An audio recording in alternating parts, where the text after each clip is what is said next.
Is this another marker for your team as far as just the growth of kind of handling their business from the start of this game throughout? Yeah, I mean, that's what we've tried to be all about from the beginning of the season. We talked a lot about, how that cost us last season. So, yeah, there's a lot of, as you know, there's a lot of ways to be mature and a lot of ways to be immature. And just coming out and taking care of business and, getting off to the lead that we did and then, kind of sticking through it the whole game for the most part. That's the type of focus we need. Which allowed you to play all those young players on the court tonight. How important do you think that will be down the road? I mean, it's always good to get them some minutes, see what they can do. Reward them for their hard work, even though they're not getting playing time. So yeah, great experience.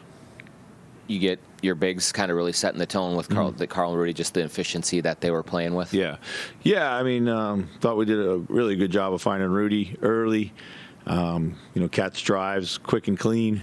Was able to use his size and strength to his advantage. So, great recognition by our guys to keep going to it when it was working. I thought, for the most part, they did a good job of just kind of keep doing it. So.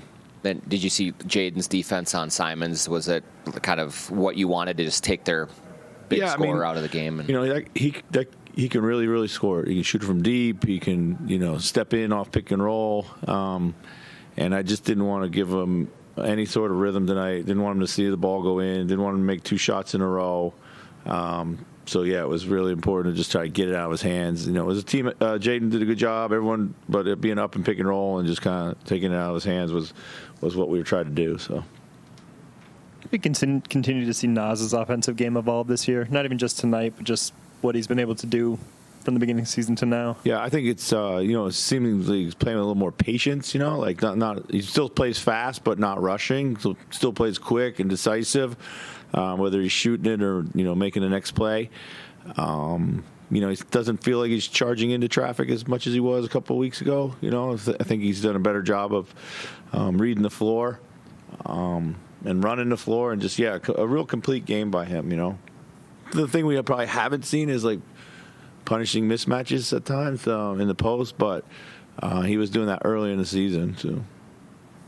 Do you think it's a challenge to play a team that is where Portland is now and then turn around and play the Clippers at like what seems to be peak efficiency with 4 stars? I mean, just the disparity in the opponent. I mean, I don't know if it's any more challenge than any other like kind of stretch you come into in your schedule. I think, of course, there's things where you want to always be sharper and better no matter who you're playing. But I think our guys will be up for Sunday for sure. We're looking forward to it. I know they will be as well. So. Chris, do you see a little bit from Shake just in some of the minutes that he's coming and finding a little something? Yeah, definitely. He's playing like really purposeful, ball in his hands. I think, it's probably early in the season he just didn't have the ball in his hands enough initiating and just kind of getting to his spots really well. I love the decisions he makes when he gets there. I've said this before, like he was really starting to find his groove right before Jaden came back, and then, that kind of just capped the rotation. So it's unfortunate there, but in the times I've been able to try to squeeze him in, he's really played well. He really, really has. And Troy too, I thought in Shake in particular just keeps kind of building on his performances.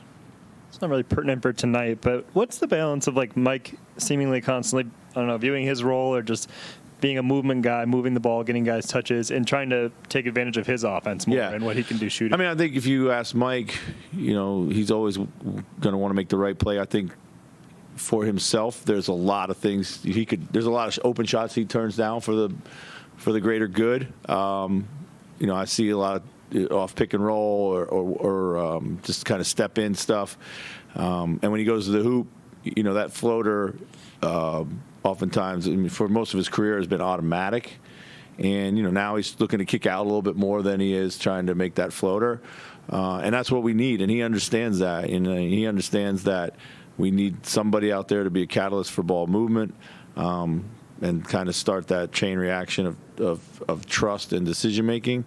But I actually like when he looks for himself too, all throughout the game, not just at the end. So. Is that where, like, I don't know, hopefully eventually the offense gets to the point where things are starting on their own movement-wise, and then maybe he'll feel the license to be more aggressive? Yeah, I think so. I mean, it's, when the ball starts with Ant or Cat and those two guys, and they just have to trust to move it along. And then if Mike can be aggressive, a lot of times he can break the defense down on the second side, and it would come back to those guys and get good shot opportunities there. So, we have a bunch of guys that are aggressively trying to score, and Mike does a good job of balancing that.